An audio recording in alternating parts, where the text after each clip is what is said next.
Okay. So we are live now. What's interesting about this is that I don't like about being in StreamYard is I can't see people. Yeah, Oh, that's right. Yeah, weird. yeah, that's true. Because It y'all Huh. can't see anything on your end, right? Nope, feels we're like just we're seeing each just other. talking to ourselves. That Yeah. sucks because we really don't know if anybody's talking to us. So I mean that's the Oh, sucky. I know that yeah, sucks. because we I know. can't interact with the chat. You can't interact with the chat. Yeah. And I don't Right. think, let me see if I look at my phone and Oh, it doesn't look at your say. phone. Yeah, Yeah, maybe listen, yeah, I there's need to, something. if you want. Okay, I'll look See, at my phone. Yeah. on your one Chicana voice. You know what? Oh, right. Yeah, because you have that one Chicana voice. It's See. awesome. Let me see. Yeah. Yeah, I don't see it, but it says we're live. Okay, well, I we're don't see it on here, but it says, it says we live somewhere. I don't know We're where, live somewhere. but we live And somewhere. it's recording. It's It's recording, so. recording, so I'll be able to replay. That's why I want to do it on here because I can't get the footage on Instagram like I can on here, you know. ah, Oh, right, right, But right. it says so good far to there's know. 0 people watching, but it does say we're live. So I guess it'll show it on the corner right there. Okay, So cool. yeah. But anyways, let's get started. I am so glad to have y'all on this podcast. I call this podcast Black Woman Medicine, and really because of you, Jessica, because you reminded me that I have medicine inside of me, Yes, yeah. and that Mm. like just I forgot. I didn't know. And I think like that's the whole point of reason why I wanted to bring y'all on is because I think that's like what y'all are doing with uh the work that y'all are doing right now. And so Wow, it's nice. Thank you. yeah. And so is it okay? Is it weird if I read your bios? I really want to put some respect on both of your names because y'all have done so Thank much work. you. No, So it's an honor. Thank you so much. okay, Yeah. okay. Because I have to make sure people know, at least the people that are on Purple Couch. So I'll start with you, Dr. Manuel. Dr. Manuel Zamarripa is the co-director and co-founder of the Institute of Chicano X Psychology in Austin, Texas, where he leads community workshops and professional training focused on Chicano X wellness, cultural identity, and mental health. A trained psychologist, clinician, and college dean. Okay. He has been a dedicated educator and practitioner of Chicano X psychology for 30 years. Okay. So everybody Oh. talking about decolonizing, nothing. Okay. Dr. Zamarripa has received multiple honors, including the University of Texas System's Chancellor's Innovations in Education Award and the 2023 Distinguished Alumni Award from the University of Wisconsin-Madison. His work emphasizes Chicano X well-being, racial responsiveness, cultural revitalization, and social justice. Beautiful. I love that. I had to say 30 years because I think like with this work, it's so weird with the decolonizing therapy. It's like this ain't nothing new. Like Dr. Right. Zamarripa been doing this for a long time. It's finally popular though. And I that's know, a good right? thing. I know. Okay, now I'm gonna get with you because you're like the whole magic and medicine of everything. So, Yeah. Yeah. Jessica Zamarripa is the co-director and co-founder of the Institute of Chicano X Psychology, a cultural educator and mental health advocate dedicated to preserving ancestral wisdom. This is it. A longtime activist in Austin, Texas. She has worked for social justice within the Chicanx and like Latinx communities, including over 15 years with the Latina Mommy Collective. Jessica is a founding member of Academia, and make sure I get this right, Academia CUA Academia Cuautli. Quietly. Okay, Yeah. I wanted to make sure I pronounced that right. And a program focused on cultural and language revitalization for Mexican American children. And her work is rooted in the healing and liberation of her community. I love what y'all do. I appreciate y'all so much. I'm glad that I have some teachers finally. I gotta update that because I'm realizing my oldest is 26, so I've been doing this for They're grown now. 23 years. Yeah. Oh yeah, I know. You have to go back and update those bios. Yeah. Yeah. You've done more. Yeah. Yeah. I have like questions that are prepared, but if it's okay, one thing that I wanted to get started with, and I think it's like so important, especially for like the followers of Purple Couch, is like I don't know what to do with like living in San Antonio and like feeling so much anti-blackness from the people that I want to be connected with, because I automatically just assume like, oh, they're brown, they're on our side. And it's my oldest daughter is getting like the clue, like that's not the case. And like, I'm just wondering like, because when I went to y'all's training, I didn't feel that in the space. I didn't feel like what I feel in San Antonio in the space. So, and I'm guessing it's because y'all lean so much into your culture. It doesn't feel like I'm walking into like this like Mexican American like white space. And there's nothing wrong with being white. It's just that there's so much like abuse and like historical trauma that comes attached with it. Yeah. Right. Thank you for bringing that up, and thank you for having us. And I want to honor your voice as a mama, as a professional, as a healer in the community, all the work that you do. And I'm really happy to have accompanied, at least in some small way, your journey and reconnecting with your medicine as a powerful Black woman. And knowing that can look a million different ways, right? Yes. It doesn't need to look any kind of perfect way, or that powerful medicine is there, right? Within all the mujeres who have always led the way for our families and for our communities, and the hombres también who are trying to figure out how to heal so that they can cause less harm, right? As well. And all of those non-binary community members as well that have walked this path, right? And accompanied each other on this journey.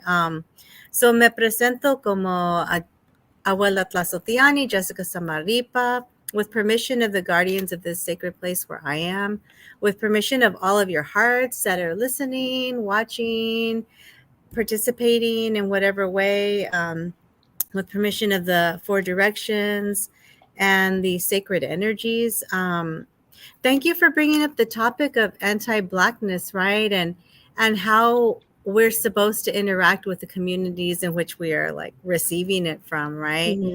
That you are receiving it from. Yeah. Because I tell the Black clinicians, I'm like, no, they're not like that. Like they're not, when you go to their trainings, because I do think like, even though it's for like the, Chicana, like I know it's towards that, I feel like there's so much that like I can learn from, Black body people can learn from, of like, y'all are reminding people that this is unnatural how we've been doing things, and y'all feel natural.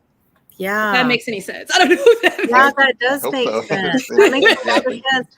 And that's the thing, right? The internalized depression of a people. Like, for example, I work with a lot of families, low income, I guess you would say, families, food insecurity, intergenerational trauma, that have violence in their lives, and the kids, right? I work with the kids. But when I call the moms, they're not friendly, they're defensive, they're ready to fight, they're like, what are you playing at? Why are you calling my house? And it's always like that. And so I like the way you worded it. Like, I'm trying to get involved with these people, but they're causing harm, right? So I get chewed up one side. And I mean, and Black body people do the same, but right. Well, you know what I remember, and Maestro Jerry Theo reminded me, because he said he grew up in was it East LA, Manuel, or did he grow up in Compton? San Antonio? He grew up in Compton. Oh, okay. Yeah. Tony grew up in East LA. And the Black and the brown families in their own ways lived together, took care of each other, supported each other, and still had, anti-Blackness, anti-indigeneity. But it was, also more supportive of a community. I think we lost the memory of how to do that. Yeah, like how our communities used to.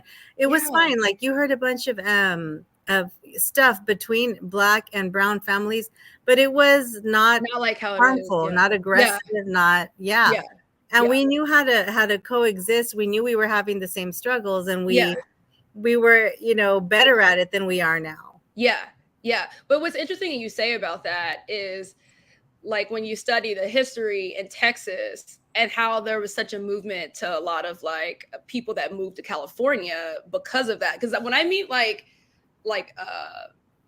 Chicana people in California, for some reason it is a different vibe, where I do feel like I'm not saying that it's not everywhere, but it's like I do feel more connected. And so that's interesting how in Texas there's a lot of pain here.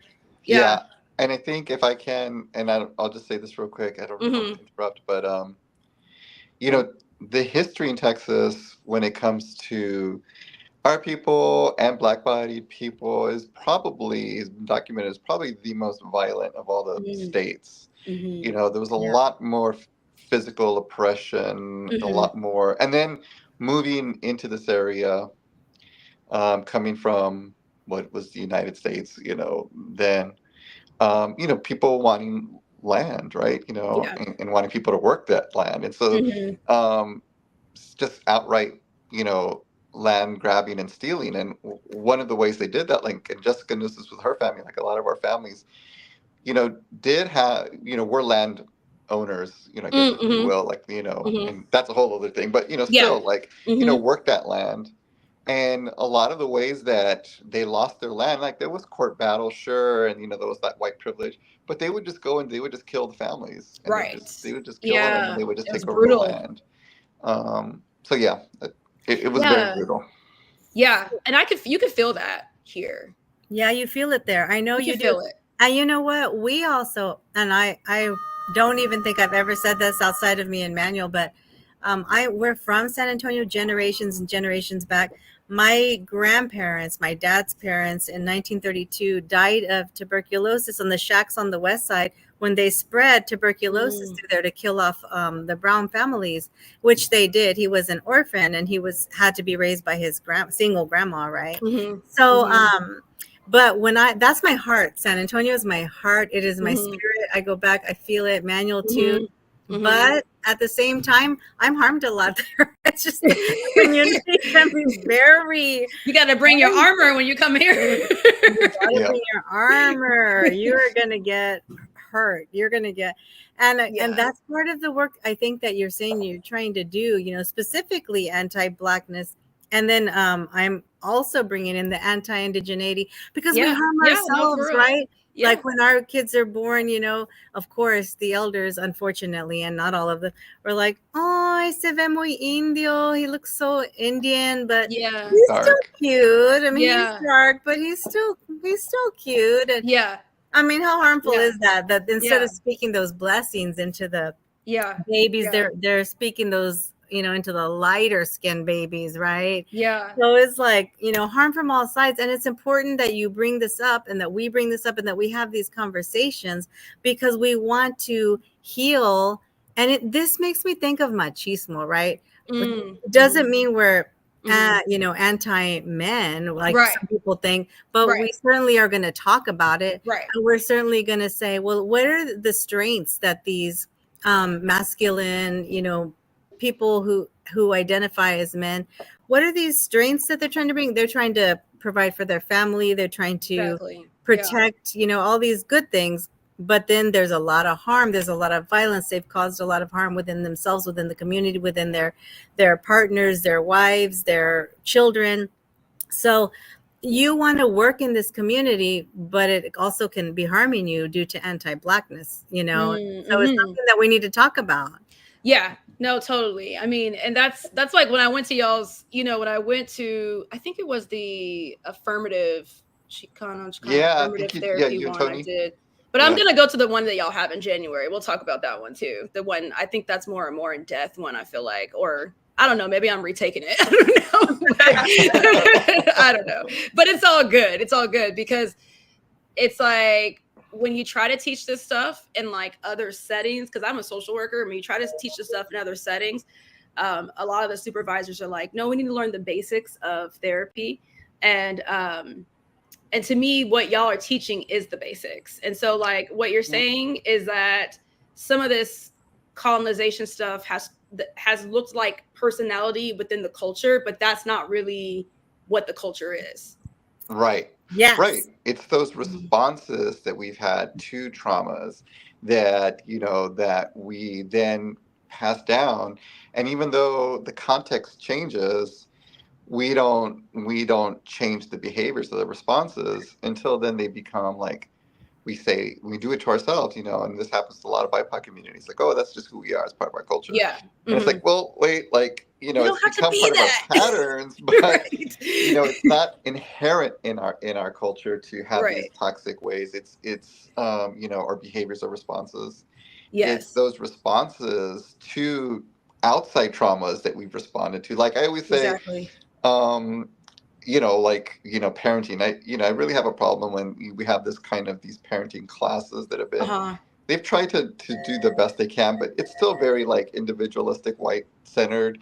Yeah. And one way or another, explicitly or implicitly, they wind up blaming, parents of color, right, for certain Yes. things. And then we well, we have to teach all different ways, and like, oh, I I know I'm hurting my statements kids. and all I that want stuff. to learn. Yeah. Oh, don't get me on I statements, but like one of the things, like, say a kid, lets go of your hand and runs across the street or runs to, away from you. And then we're like, you see parents like really lose it, like immediately, like, yelling and upset, maybe hitting like the kid. What's wrong with You're like, you? what are you doing? What are you?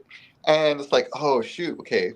So present day, specific interaction, need to change, right? But like historically, I mean, we all know, like, It's not safe. Yeah. if you went to the wrong side of the street, right? Yeah. If you encountered You have to someone, get that kid. you were a dark kid, you Mhm. could really be hurt. You could, something could really happen. And so your parents learn immediately, like, no exceptions, no second, no talking, like, come Absolutely. here, do Yeah. not leave.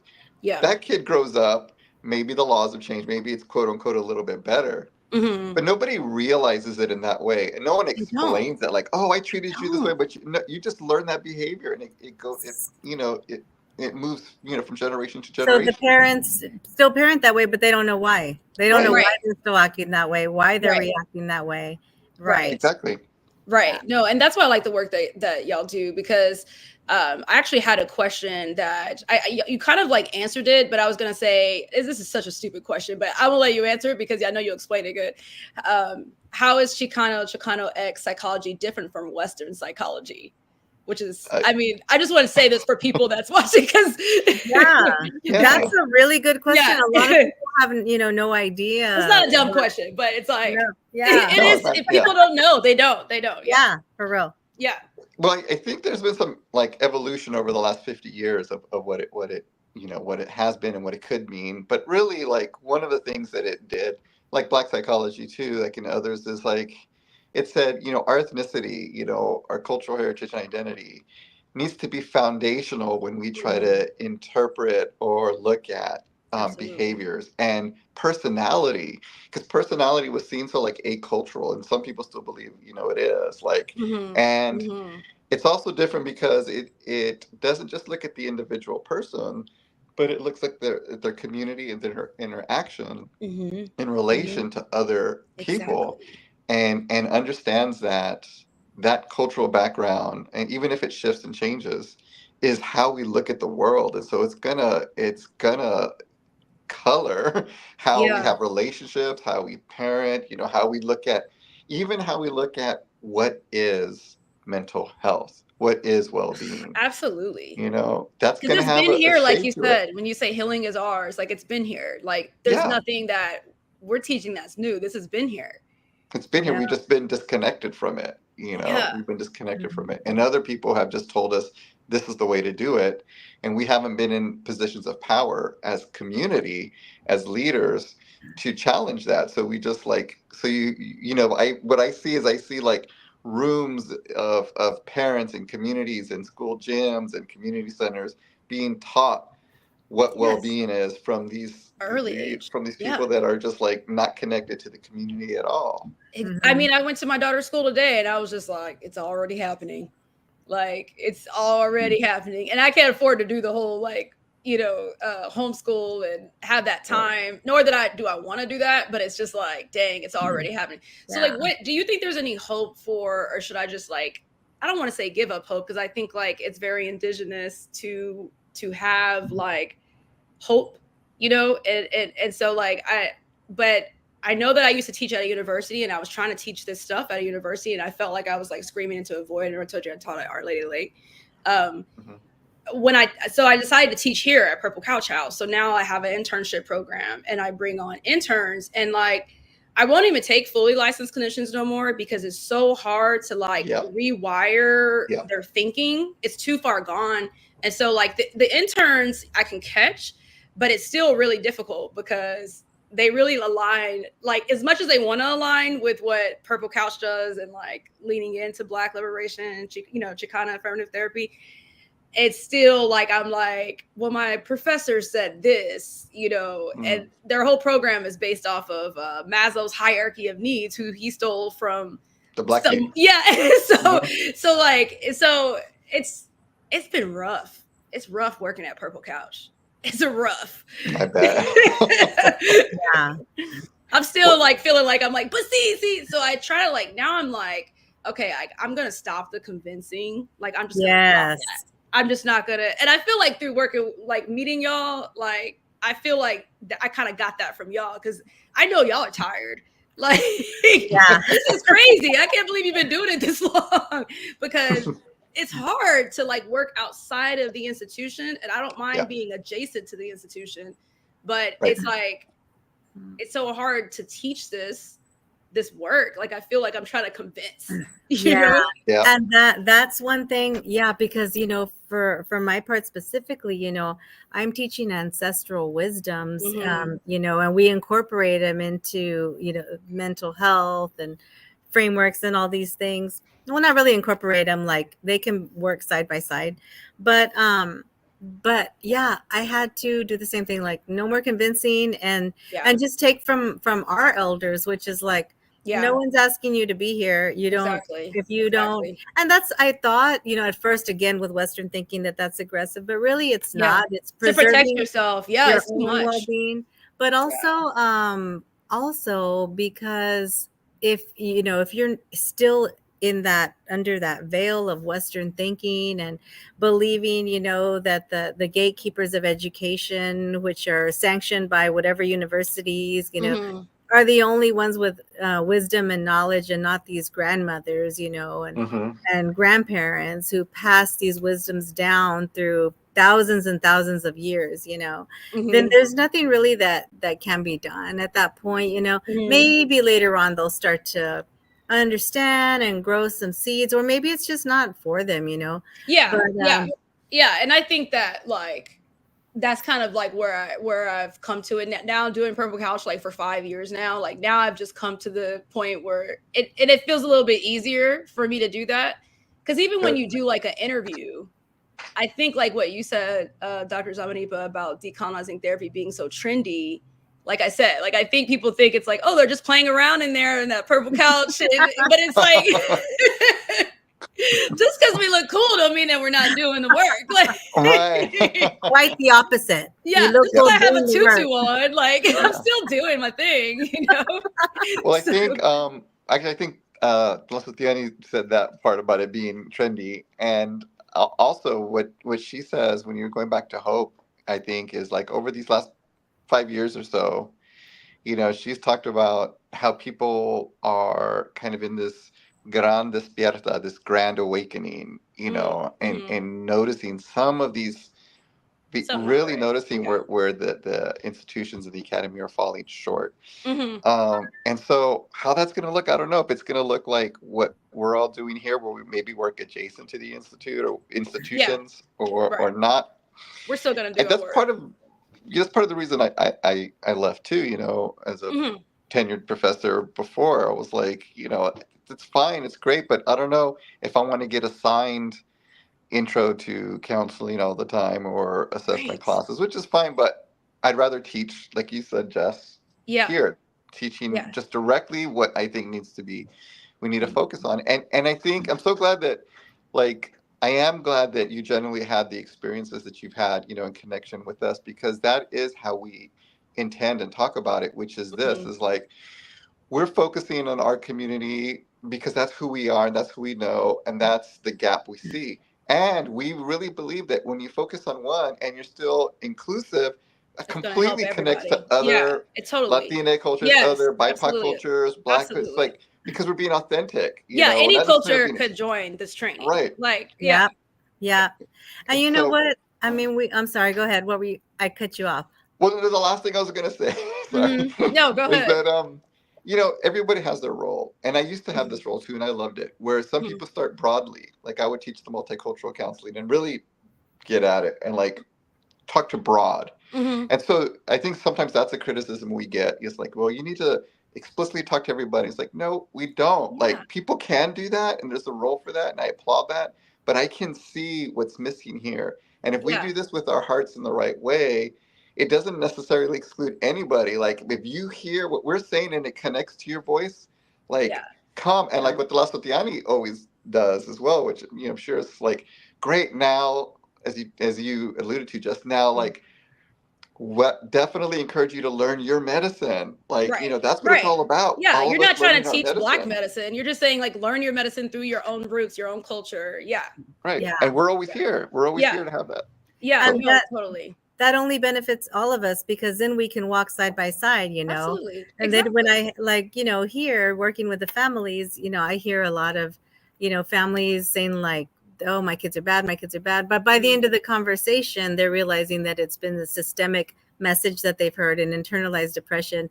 And then, if we all learn together, then I can refer my Black families to you. Right. And exactly. And that way we accompany each other, like the orgs I'm bringing in to work with the youth, of course, the Institute of Chicano Psychology and Community Wellness, also Life Anew, a Black organization, like come mentor these kids, but let's accompany each other on these battles, on these struggles as we move forward, Yeah. Let's I think really the difference learn. is, I think what I really know, and that's why I named this episode Re-indigienzing Therapy.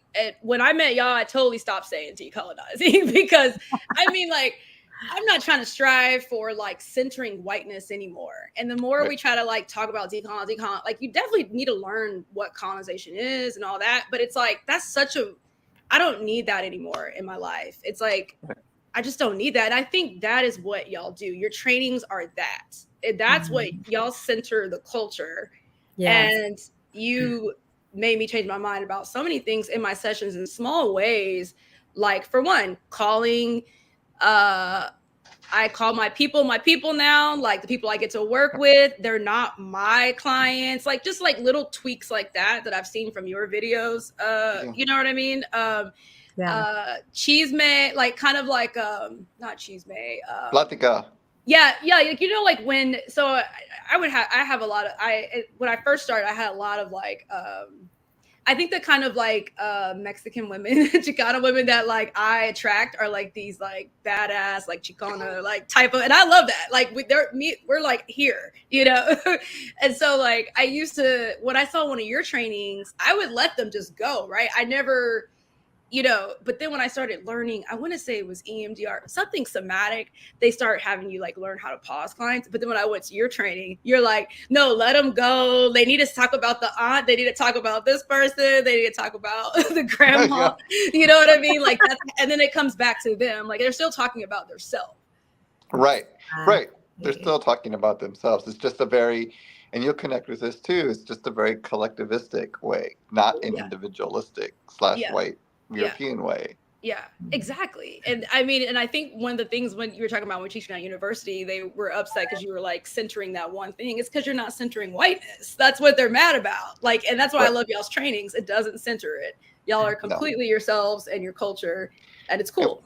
You have to say, like, one of the things that needs to happen is we need to actively decenter whiteness and individualism in the moment. Yep. Because that's the part like that I always have a hard time with is like, like at Purple Couch, we have this intersectionality training and people are like, yeah, I get intersectional. I was like, but do you get it in the space? Right. Like in right now in real time.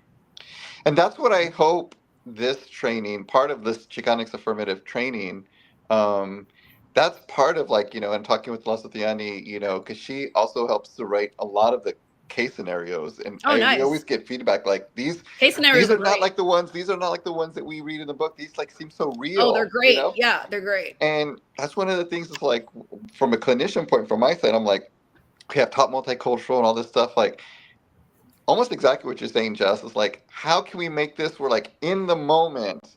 Yes. What does century and ethnicity and culture look like, in the apart session. from these, Yeah. the ways that we're taught to ask questions? Like, how can we make it real? And that's part of what we try to do together. No, it's good. And so like let's we have a little bit of time left. I don't know if y'all need to go right now, but before we go, I want y'all to talk more about your trainings. And me and the associates and the interns will be there in January. But can you tell us a little bit more about the training? Y'all both are doing it, right? Sure. Do you want to together? Yeah. I mean, whatever. Yeah, you're like, whatever. That's how I feel, Jessica. I know, right? Well, some kids just came in, and it was interesting. They left, but it was interesting because while y'all were talking, I was like, this exactly benefits these families. Like two whole families were fighting with each other, not just the teenagers, but the moms and the aunts and everybody. Oh, Jessica, you work at a real place. Yeah. And so y'all were talking about exactly like centering culture and the way you let the moms talk. And it was so funny because that is like literally what I just did, and with these families, and hearing them talk about their lives and really talking about themselves as failures as mothers, and being real tough. But like you said, just as they got to talk, and before you knew it, we got to hear what was really happening. Exactly. That the baby was really sick, and it keeps coming up over and over in the storytelling. And I think so. Our trainings are like that. They're real. They're in the family. They're in the neighborhood. They're in the community. They're not in the classroom. They're not in academia.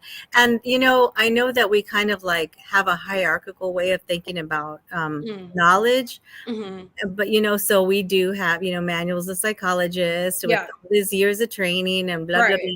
And all of y'all are really, educated, and y'all are in the field. Y'all know what you're doing. And at the same time, you know what? It's walking with each other in these ways that are, you don't even really need to. Manuel, you still allow all community members to come. I was going to say, because I think I referred a client to y'all's training. I was like, I don't know if people outside of therapy world, but I'm pretty sure, right, that they can come to your training. Yeah. I mean, I just let them know, like, just know if it's a clinical one, like, we're going to focus on this because I don't want to waste their time or money. Right. Oh yeah, but for they're welcome. Yeah. But teenagers, grandmothers, like everybody comes to come. Come and learn about your psychology, learn about your well-being, learn about ways that you don't have to be that you thought you had to be, learn that you're, valuable. And again, that's another, capitalistic word, valuable, we need to rethink that word, right? What is it? You're a bright light in the universe, right? That's what I tell the kids. You're a bright light in the universe. Fight for your education. And I'm talking more broadly again, like we said. I'm never going to talk in the A to B line. I'm going to tell stories. But I know we're running out of time, so Manuel, go ahead and talk more about it. That's perfect. No, that's perfect. I know that it's like, I mean, the one thing I like about it is I want to say, like, with the training that we got, you get like an ongoing consultation or something like that, right? That's attached to it.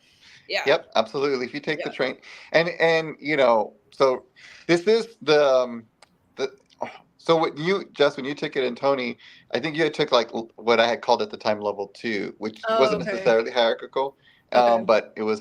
And so what I did with this one is I combined what was level 1 and level 2. It was like 4 sessions and 4 sessions. So I combined it and made this a broader training into 6 sessions. So nice. Some of the stuff is going to overlap for sure. And some of the stuff is going to be stuff that that might be new-ish. But yeah, I mean, it is 6 sessions. I try to like give people, I know their time in the space, so it's once a month. No homework. Yeah. Exactly. The work is life. That's what I tell people I work with. The work is life. Yep. Absolutely. Yeah. No, that's perfect. That's perfect. No, I love y'all's training. We will be there. We will be there because I think that it's so natural. And it's, man, like with training clinicians, it's like, just like undoing that. Like, it's like, no, come back to yourself. Like, get out of that dirty pain, white supremacy-ness. One of the things that I put on I don't know if I put it on the website this time, but I used to have it. We'll have to go check.